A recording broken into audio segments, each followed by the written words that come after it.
Boker Tov, que ce shiur Torah soit dédié pour la réussite, Bezrat Hashem, une refoua shlema, Sarah Chaya Batrout Mesodi. Amen. Dans notre paracha, toujours paracha de Vayera, la naissance de Yitzhak Avinu. La naissance de Yitzhak Avinu. Sa maman, elle a 90 ans. Son papa a 100 ans. Et Yitzhak vient dans ce monde. Vatomer Sarah, à la naissance, Abraham dit, comment j'appelle Yitzhak? Yitzhak, ça vient sur le mot tzchok, rigolade. Vatomer Sarah, tzchok asali Elohim. Dieu me fait rire tout le monde. Kol hashomea Yitzhak, tout celui qui écoute cette histoire, une femme de 90 ans qui a eu un enfant sans passer aucun traitement, tout le monde va se moquer, va rire. Vatomer, ni Milel, les Abraham, et ni Kavanim Sarah, qui a la Tivenizkuna. Je suis vieille, j'ai 90 ans, j'étais stérile. Mon mari Abraham est vieux. Qui aurait pu croire qu'à cet âge, je peux avoir un enfant? Qui a la Tivenizkuna. Rachid nous raconte que le jour de la circoncision de Yitzhak, ils ont fait une grande fête. Et tout le monde était invité dans cette fête. Les gouverneurs de la région, les hommes importants, les commerçants. Et les femmes, les dames, entre elles se disaient « Ah, Abraham et Sarah s'est cachée dans la tente pendant 9 mois. Ils ont trouvé un enfant dans le marché. Ils l'ont acheté. Et c'est l'enfant qui présente comme leur enfant. » Qu'est-ce que Hachem a fait? Sarah, elle a entendu les chuchotteries derrière son dos. Elle a dit, chaque femme qui a ici un enfant, un bébé, qui me l'amène, je vais l'allaiter. Une femme qui n'a pas eu un enfant, elle ne peut pas allaiter. Je vais l'allaiter. C'est ce qui est écrit. Mi milel le Abraham, et ni kavanim Sarah, et ni kavanim au pluriel. Elle a donné à manger à d'autres enfants, pas bna, et ni kavanim. Elle a allaité tous les enfants, les femmes de la région, elles sont venues pour voir et elles ont vu le miracle. Cette histoire d'Abraham Avinu avec Yitzhak, Sarah et Yitzhak, doit nous renforcer en Emunah. Les miracles de Dieu, la délivrance peut arriver d'un endroit où on n'a jamais pensé. David Amelech dit dans le Teilim, Shir la Ma'alot, Esa Enai Eleharim, Me'ayin Yavo Ezri. Me'ayin, je regarde les montagnes. Les montagnes, c'est les sources de force qu'il y a dans le monde. Un homme fort, ça ressemble à une montagne, à un mont. D'ailleurs, chez les Goïms, quand ils ont une grande montagne, on l'appelle Mont Saint-Michel, Mont Saint. Pourquoi? Parce qu'on veut essayer de comparer les grandes personnalités à une montagne. David Amelech dans Teilim, il dit, je regarde les montagnes, mais ce n'est même pas les montagnes qui peuvent m'aider. Mais aïn, de rien, Yavo Ezri. Quand j'ai compris comment l'homme est petit, comment l'homme ne peut rien faire, et tout dépend que de Dieu, c'est là où ma délivrance arrive. Quand tu as compris que tu n'es rien du tout, c'est là que tu peux demander à Hachem Yitbarach. Quand tu as compris à quel point tu es petit, à quel point tu dépends totalement d'Hachem, c'est là où que Hachem t'amène une délivrance. Tant que tu penses, oui, c'est Hachem et le médecin aussi. Un médecin ne peut pas donner vie à un homme. Un médecin peut préserver une vie, peut sauver quelqu'un d'un danger, mais il ne peut pas lui ajouter une seconde en plus dans sa vie.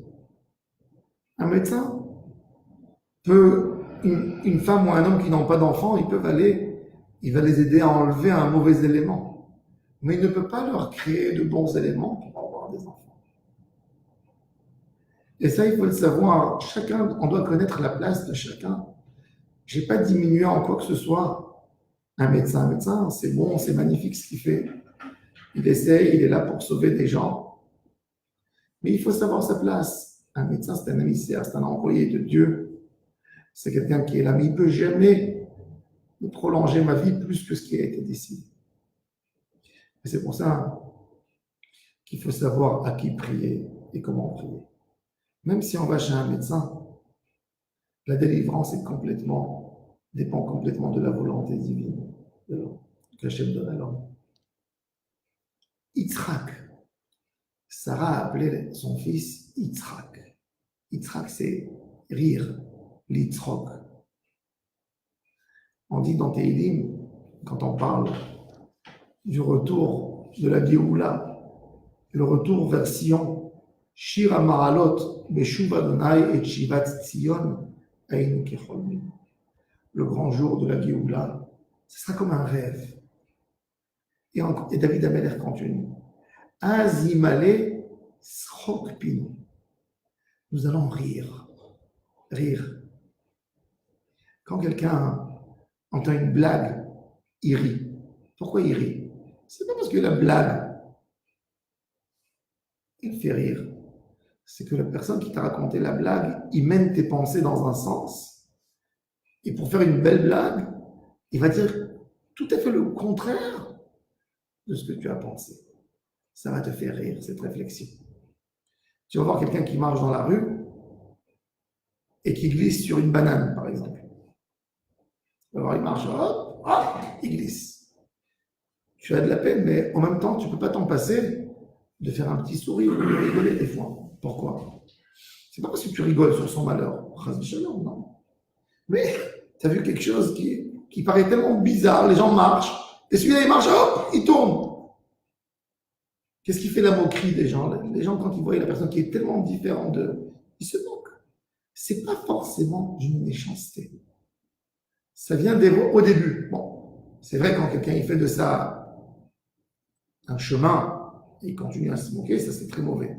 Mais la première fois, tu ne peux pas t'empêcher de faire un petit sourire. Pourquoi? Parce que c'est pas forcément une réflexion mauvaise, c'est quelque chose de tellement différent que tu n'as pas pensé. Ça, c'est le sens de la blague. Plus que la personne il raconte mieux la blague, il te fait moins penser encore sur la phrase qui va te faire sortir et tu ris beaucoup plus fort.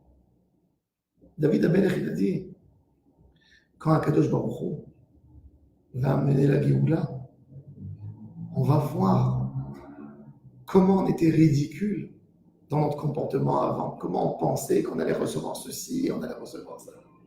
Donc on va rigoler. Un homme dans ce monde, il pleure tellement. Pourquoi Dieu ne me donne pas une bonne parnassa? Pourquoi j'ai des difficultés à trouver mon conjoint?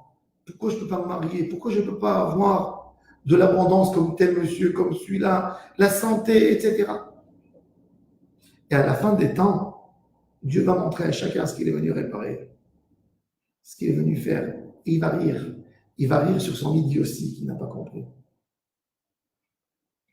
Tzrok, asali Elohim. Kol hashonai tzrok. Yitzhak, dans les patriarches, c'est la rigueur. Abraham, c'est la miséricorde. Yitzhak, c'est la rigueur. Mais en même temps, Yitzhak, il est venu suite à une miséricorde, à un rire, à une rigolade.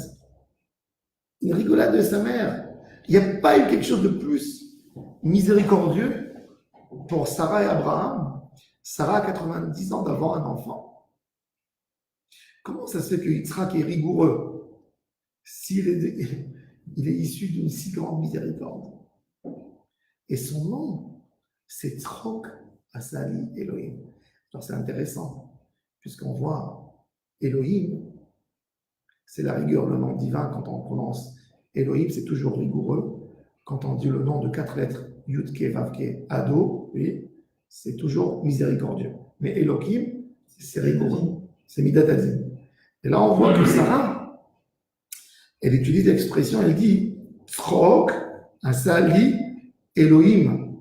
Elle emploie le thème Elohim qui est rigoureux et pas miséricordieux. C'est-à-dire que l'homme dans ce monde, la rigueur, c'est pour essayer de limiter la miséricorde. Une miséricorde qui n'a pas de tabou, qui n'a pas de fin, qui n'a pas de limite, elle est très mauvaise, elle est dangereuse. Même dans l'éducation des enfants, quand on est trop chesed, trop, on a pitié. Finalement, on fait du mal à l'enfant parce qu'on ne sait pas lui mettre ses limites. Abraham Avinu, il n'avait pas d'enfant au début de son chemin, jusqu'à l'âge de 100 ans. Il a eu Ishmaël de Hagar. Ishmaël est un enfant compliqué. Mais Abraham devait diffuser le nom divin d'Hachem. Il ne pouvait pas garder ça que pour ses enfants. Donc, il se propage partout. Quand il vient en Israël, il tourne dans tout Israël, il propage le nom divin. Ensuite, il va en Égypte. Et là-bas aussi, il leur fait connaître Dieu. Ensuite, avant la naissance de Yitzhak, Sarah est prise chez Avimelech. Encore une fois, il est puni Avimelech suite à Sarah. Abraham Avinu propage le nom de Dieu. Il y a un Dieu qui domine le monde entier. Maintenant, il va y avoir la bénédiction d'Abraham qui doit être transmise à Yitzhak. Kadosh Baruch Hu fait un récipient. Abraham Avinu a passé des filtres d'épreuves, pour avoir cette grande qualité d'Abraham, pour pouvoir transmettre cette grandeur à son fils Yitzhak. Yitzhak vient à la fin. C'est vrai que dans la rigueur, il y a une miséricorde. Mais cet enfant, il a suivi tellement de rigueur pour venir dans le monde. Combien d'épreuves pour Abraham? Combien d'épreuves pour mériter cet enfant? Combien d'attentes? Alors il est vrai que Yitzhak, c'est rigoureux, c'est venu à la fin. Le cadeau, il est venu quand déjà sa mère, Sarah Imenu, elle avait 27 ans. Elle avait 30, Sarah Imenu, elle avait 127 quand il est mort. Elle a vu son fils, Yitzhak, 37 ans. Elle aurait pu dire, au lieu de passer les plus beaux moments de voir mon fils 80 ans à côté de moi, j'ai quitté le monde quand il avait 37 ans parce qu'il est né quand j'étais tellement âgé. 37 ans, c'était la Hakeda. C'était la Hakeda, elle est morte après la Hakeda, Sarah. Donc elle n'a pas profité beaucoup de son fils. Son revenu, elle était déjà morte. Ouais, elle était morte. Mais le but de tout, il faut savoir que même une rigueur, en fin de compte, c'est pour donner tout à cet enfant. On peut voir un roi qui est miséricordieux avec tout le monde. Il donne à tous des cadeaux. Mais à une personne, il donne rien du tout. Il est très rigoureux avec lui. C'est qui? C'est le prince héritier. Le prince héritier, aucune gâterie. Rien. Le roi, il flatte tout le monde. Il achète à celui-là une voiture, à celui-là il donne. Son fils, rien du tout. Et les gens disent, ce roi, comme il est méchant avec son fils. Regarde, il fait kiffer tout le monde et son fils. Et le roi les regarde, il rigole, il dit, mon fils, il ne va pas recevoir une voiture. Mon fils va recevoir la royauté entière. Donc je suis obligé de lui donner des règles de rigueur pour qu'il ne sent pas que tout est dans ses mains, qu'il sache comment diriger, comment apprécier. Dans la rigueur, il faut trouver la miséricorde divine qui est cachée. Yitzhak Avinu, il vient suite à une miséricorde, mais qui a attendu autant de rigueur. Et c'est ce que Sarah a dit que Yitzhak, il a un parallèle de tzrok, rigolade, qui est lié à une miséricorde, mais en même temps, Elohim, il est venu tellement tard. La Gemara dans le traité Shabbat nous dit que grâce à Yitzhak Avinu, la Géoula, la vraie délivrance va arriver. Quand les patriarches vont monter chez Dieu pour réclamer une délivrance pour leurs enfants, Dieu leur donne des arguments. Il dit à Abraham, pourquoi tu demandes une délivrance pour tes enfants? Regarde ce qu'ils ont fauté, regarde ce qu'ils ont fait. Et Abraham se retire. Il y a Yaakov qui vient et essaye de prendre la défense de ses enfants. Et Dieu lui donne des arguments et il s'éloigne, il s'écarte. Il y en a un qui vient et qui ne lâche pas. C'est Yitzhak. Il dit, Dieu, moi j'étais prêt de mourir pour toi, je n'ai pas fait des comptes. Tu ne fais pas de compte avec moi. Et il dit, et si mes enfants ont fauté, je prends une moitié sur mon dos, tu prends l'autre moitié sur ton dos. Et c'est Yitzhak qui amène la Géoula pour Israël. Pourquoi? Parce que il faut savoir sortir la miséricorde de la rigueur. Quand tu as une rigueur, c'est pour préserver l'homme des fois. Il faut savoir que tout ce que Hachem nous fait dans la vie, même si au début c'est amer, ça ne te plaît pas, ça te fait souffrir. Je suis sûr que Sarah, combien de nuits elle a dû mouiller son coussin avec des larmes. J'ai pas d'enfant, j'ai pas d'enfant, j'ai pas d'enfant, je n'ai rien du tout. Je passerai ma vie comme ça, je passerai à l'inaperçu. J'aurais pas un enfant qui m'accompagnerait dans ma vieillesse. Quand elle entendait que sa cousine, elle a eu un enfant, et sa sœur, et sa voisine, ça l'a pincé, ça l'a brûlé. Pareil, Abraham Avinu. On voit qu'Abraham Avinu, quand il est parti faire des sacrifices, Dieu lui dit, alors mon fils, qu'est-ce que tu veux que je te donne? Et Abraham dit, Dieu, qu'est-ce que ça vaut toute cette promesse de terre d'Israël si je n'ai pas d'enfant? Et Dieu lui dit, tu auras. Et il continue à croire. Mais il faut savoir que la vie d'Abraham et Sarah n'était pas une vie simple. Quand Abraham rentrait dans la tente et il mangeait son dîner le soir avec Sarah, ils étaient fatigués, les pauvres. Une vie, de quoi tu parles? Tu peux même pas raconter, tu sais, notre fils, il a fait ça. Il n'y a rien à parler. Il n'y a rien. Tu rentres dans ton lit, tu attends le soir qu'un bébé va te réveiller. Rien. Rien. Il faut savoir, c'est dur. Mais Abraham Avinu n'a jamais perdu espoir. Il savait que le chesed d'Hachem, une chose, je sais que Hachem m'aime, que tout ce que Hachem fait, c'est pour mon bien. Même si je ne le comprends pas toujours. Sarah, c'était plus difficile pour elle qu'Abraham de comprendre et de se remplir de foi. Et c'est pour ça qu'elle a eu une difficulté. Quand les anges ont promis à Abraham, l'année prochaine, tu as un enfant, elle a rigolé. Elle a dit, c'est pas normal, elle n'arrive pas à croire. Et elle rentre dans la vie de tous les jours. Il y a des règles dans la vie, il y a des règles dans le monde. Chez Hachem, il n'y a rien d'impossible. Aïe, Palem et Adonai Davar, c'est ce qu'ils lui ont répondu les anges. Toute cette règle, un homme dit, d'après la médecine, c'est comme ça. D'après la statistique, c'est comme ça. Est-ce que le soleil va éclairer demain? Je ne sais pas. Mais d'après la statistique, il a éclairé jusqu'aujourd'hui. Il va éclairer aussi demain. Ça, c'est une statistique humaine. Un homme qui a telle et telle maladie, d'après la statistique, il y en a autant qui meurent, il y en a autant qui vivent. C'est une statistique. Chez Hachem Barach, il n'y a pas de statistique. Quand tu es collé à Hachem et tu mets ton sort complètement dans les mains d'Hachem Barach, il n'y a aucune statistique qui fonctionne. Aïpalem Adonai Davar. Et Sarah, c'est la preuve. Yitzhak, c'est la preuve. Ce nom de Yitzhak, ce nom extraordinaire, qui exprime dans ce nom toute cette envie des années, cette pleurs de sa mère, et cette joie, et cette rigolade, cette folie quand Sarah, j'essaie d'imaginer, imaginez-vous Sarah qui accouche. Alors, on entend toujours dans une salle d'accouchement, on entend des cris, enfin, des pleurs, des douleurs. Mais on entendait le fou rire de Sarah après l'accouchement, d'avoir cet enfant, de le prendre, de pleurer, d'être ému et de rigoler, de ne pas s'imaginer. Moi, quand elle regardait son corps, moi, j'ai eu un enfant à cet âge, avec ses symptômes de vieillesse. Ça, c'est le chesed d'Hachem. Quand Hachem Barach va nous amener la Géoula, on ne va pas arrêter de rire. L'abondance, la grandeur de la Géoula, ça sera tellement grand, tellement énorme, qu'on va faire. On ne pourra même pas parler pour dire merci, on va rigoler. C'est ce qu'il a dit David Amelech. Az, il m'a laissé chokpin. Ça, Hachem, qu'on se renforce, qu'on attend la Géoula qui va arriver très prochainement. Dans la vérité, toutes ces grandes choses, Bézat Hachem, du monde de la Géoula. Déjà, on voit avec nos yeux une délivrance. Mais tout ce qu'on voit, tout ce qu'on a vu aujourd'hui, on a Baruch Hachem, un pays à nous, une armée à nous. On a une délivrance, on a une abondance extraordinaire en Israël. Tout ça, c'est rien par rapport à ce qu'on va voir encore. Amen.